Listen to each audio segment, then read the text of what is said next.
I'm good.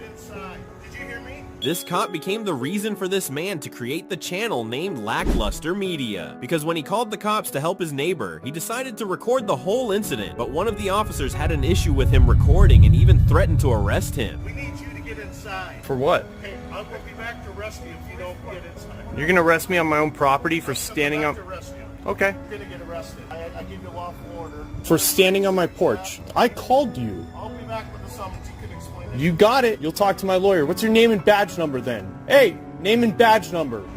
You welfare recipient. Stop. You talk to me. Hey, you got a supervisor on scene? This motherfucker in here says he's gonna arrest me for filming you. If you don't have a supervisor, get one. What is it I can do for you, please? I want his name and badge number so I can file a formal complaint. For what? For threatening to violate my civil liberties. Did he violate your civil liberties? No, luckily you're smart enough to tell him to f*** off.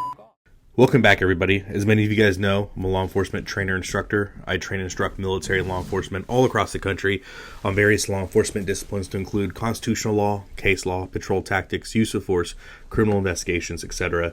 And man, this police department takes a big goose egg on this one. And apparently this is the video that made Lackluster. Again, I don't know. I don't take the commentary on YouTube videos seriously. Which is why whenever I make videos for you guys, I always post the receipts. I always post the case law. I posted the press releases. I always post the receipts because it's online. You just don't know. You can't really authenticate things, and people, it's all about the clickbait stuff. But regardless, we do have information that we can talk about here, and so clearly we can see and determine that this police officer definitely overstepped. I don't know what he would try to arrest this individual for. I don't know what crime he's alleging, because he didn't in this video allege a crime this person's committing. But being outside and recording, is not a crime. That's not especially on your own property. Again, I have no idea what somebody would attempt to articulate. So again, I would talk about Texas v. Johnson, as you can see on your screen in front of you here. Texas v. Johnson states very clearly that the Supreme Court has held and affirmed that flag burning constitutes symbolic speech that is protected under the First Amendment. This is important to note because the Supreme Court further held that freedom of speech protects actions that society may find very offensive, but society's outrage alone is not justification for the suppression of free speech. Again, it is clear as day there. Cohen v. California, the Supreme Court states that states must have a better reason than concern for general disturbing the peace when they ban the displaying of an expletive in a public place. Again, Cohen v. California, 1971. And so what's even more is this person is clearly on his property. He's clearly, if he's in the front of his house, he's would presumably be within his curtilage, but irrespective, he's on his property.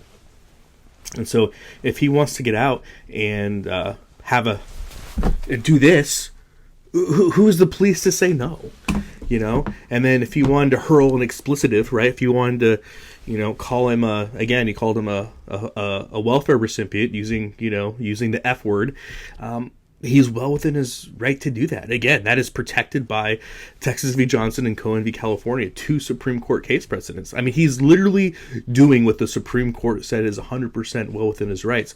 So I have no idea what this law enforcement officer would even attempt to charge him with. That's number one. Number two, let's take it at face value. Let's believe for a second here that the officer truly thought he could. From a tactic standpoint, so let's say you got somebody that was tactfully sound, right? Let's say you got somebody that's tier 2, tier 1, or somebody that has just a lot of tactical knowledge and experience, military guy that doesn't know anything about constitutional rights, individual rights, but he's very good at tactics. He's trained in tactics. He's trained in CQB. He's trained in land warfare. He's trained in urban combat. He is trained in all these different tactical environments that you would want him to. Even if he knew nothing about the constitutional law aspect, I guarantee you he wouldn't be acting like this person, because this goes away from officer safety. This officer is literally doing everything in his power to be the most unsafe he can be.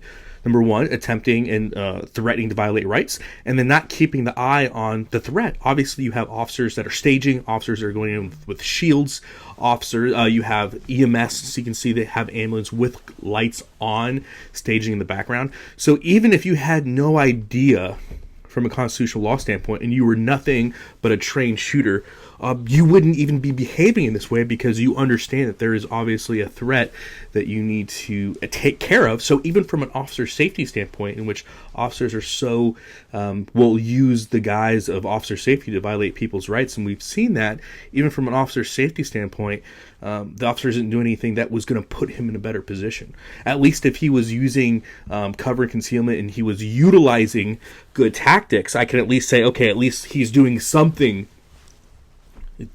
right. But even if somebody had no knowledge, they were just a well-trained tactician, they wouldn't be acting in this way either.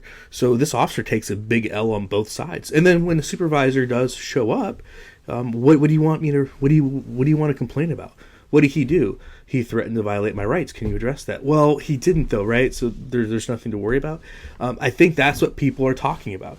People are talking. I don't think necessarily that this officer is the supervisor agrees with the conduct of his officer. He might, but I think the bigger thing is he just doesn't want to deal with it, right? It's the lack of courage to do what's right. It's a lack of empathy for your fellow man. So it's sad, but yeah, I can understand why. If this is lackluster, I can understand why he is why he's not happy with the sequence of events there. And again, from a constitutional law standpoint, I don't see what case you would have. And then furthermore, from a standpoint of just a tactician standpoint, a guy in a stack, that's if they don't feel like they're safe to make entry, they're not going to stack up and attempt to make entry. So it's not that he's worried about this person doing something. And if he is, there's no way he's articulating it. So again, it's the whole thing is just bad policing, right? Unprofessional conduct, and I just wish people took it. I wish departments would train more and would take people's constitutional rights more seriously. But that's just what I think. More importantly, what do you guys think in the comment section below? What do you think I got wrong? What do you think I got right? What would you have done in the situation? I'm curious to know in the comment section below. Well, I hope this video was helpful for you guys. As always, long live the Republic.